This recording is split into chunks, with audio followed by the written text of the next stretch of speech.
বনগাঁ শক্তিগড় এলাকার একটি বাড়িতে আগুন লাগার ঘটনায় চাঞ্চল্য।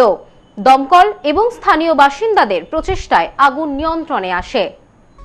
দিনে দুপুরে অগ্নিকাণ্ড সীমান্ত শহর বনগাঁয়। বনগাঁর শক্তিগড়ের কাবলি মোড় এলাকার একটি বাড়িতে চিলেকোঠার ঘরে আগুন লাগার ঘটনায় চাঞ্চল্য ছড়িয়ে পড়ে। মুহূর্তের মধ্যে কালো ধোঁয়ায় ঢেকে যায় গোটা এলাকা। স্থানীয় বাসিন্দা এবং দমকল কর্মীদের দীর্ঘক্ষণের প্রচেষ্টায় আগুন নিয়ন্ত্রণে আসে, তবে এখনো পর্যন্ত আগুন লাগার কারণ জানা যায়নি। এই ঘটনায় স্বাভাবিকভাবেই আতঙ্কিত হয়ে পড়েন সকলে। জানা যায়, আজ অর্থাৎ বৃহস্পতিবার বনগাঁর শক্তিগড়ের কাবলি মোড় এলাকার গোপালচন্দ্র তরফদার নামে এক ব্যক্তির বাড়ি থেকে ধোঁয়া বেরোতে দেখেন এলাকাবাসী। মুহূর্তের মধ্যে সেই ধোঁয়ায় ঢেকে যায় গোটা এলাকা। ওই বাড়ি থেকে আগুনের লেলিহান শিখা দেখে চিৎকার করতে থাকেন প্রতিবেশীরাও। প্রতিবেশীদের চিৎকার শুনে বাড়ি থেকে বেরিয়ে আসেন বাড়ির মালিক। খবর দেওয়া হয় দমকলে। স্থানীয় বাসিন্দা এবং দমকল কর্মীদের দীর্ঘক্ষণের প্রচেষ্টায় আগুন নিয়ন্ত্রণে আসে। জানা যায়, ওই বাড়ি থেকে চিলেকোঠার ঘরে রান্নার সামগ্রী মজুদ ছিল এবং ছিল প্রচুর জ্বালানি। সকলের প্রাথমিক অনুমান সেখান থেকেই আগুন লাগতে পারে। ঘরে আমার উঠান ওইদিকে কাঠকুটো ছিল, তা কী করে হঠাৎ আগুন ধরে গেছে আমরা শুয়েছিলাম জানি না। আশপাশের মানুষজন চেঁচামেচি করার পরে জানতে পারি। তো আমার ছোট ছেলে আর আমি উপরে দড়িয়ে এসে আগুন নেভানোর চেষ্টা করি এবং প্রতিবেশীরা গাড়ির খবর দেয়, গাড়িওয়ালারা এসে আগুন নিয়ন্ত্রণ করে। উপরে ওই ঘরের কাজ হয়েছিল, কাঠের গুঁড়ো টুড়ো, কাঠের চলাটলা এইসব কিছু ছিল। রান্নাঘর নাই, এসব জিনিসপত্র রাখা ছিল, মাঝে সাঝে একটু রান্নাবান্না হতো। এই বিষয়ে দমকলের এক কর্মী জানান, আমরা খবর পেয়ে দ্রুত ছুটে আসি। এখানে এসে দেখতে পাই তিনতলার বাড়ির একটি চিলেকোঠার ঘরে আগুন লেগেছে।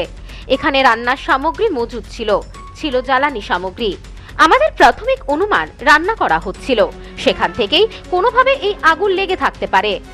তবে আমরা আগুন সম্পূর্ণভাবে নিভিয়ে ফেলতে পেরেছি। এখন আর ভয়ের কোনো কারণ নেই। খবর পেলাম যে এরকম তিনতলার ছাদে একটা আগুন হয়েছে। কিসে আগুন তখন বুঝতে পারি না, এসে দেখছি এদের একটা ছোট টেম্পোরারি স্ট্রাকচার দিয়ে একটা রান্নাঘর করা রয়েছে। সেই রান্নাঘরে এরা অনেক কাঠের টুকরো টুকরো সব মজুত করে রেখেছে। উনুনে রান্না হচ্ছিল, যেটা আমার ধারণা ওই উনুনে আঁচ হয়তো ছিল, সেখান থেকে আগুনটা স্প্রেড করেছে। তবে যাক, যত সময় আমরা আসতে পেরেছি আগুন আমরা 15 মিনিটের মধ্যে নিয়ন্ত্রণ করে ফেলেছি। আর ভয়ের কোনো কারণ নেই।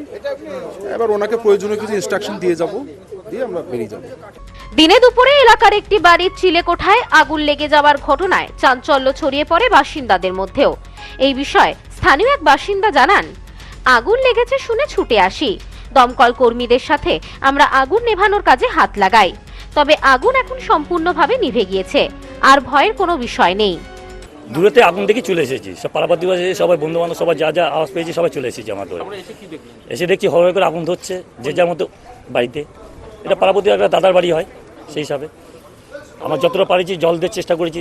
তার মধ্যে তার মধ্যে ফায়ার ব্রিগেডের স্যার এসেছেন, তারপরে ওনারা যথেষ্ট চেষ্টা করে আগুনটা লিবানোর চেষ্টা করেছেন। আগুনটা কোন জায়গায় লেগেছে?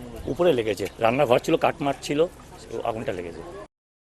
সব্যসাচী ভট্টাচার্যের রিপোর্ট, নিউজ নোম্যান্সল্যান্ড, বনগাঁ। এবার হোলিতে গেঞ্জির সেরা ঠিকানা সিনহা মোবাইল। খুচরো ও পাইকারি কেনাকাটায় বিশেষ ছাড়। এছাড়াও তারকেশ্বরের গেঞ্জি পাওয়া যায়। সিনহা মোবাইল, ট বাজার, বনগাঁ। ফোন নম্বর 8918996038।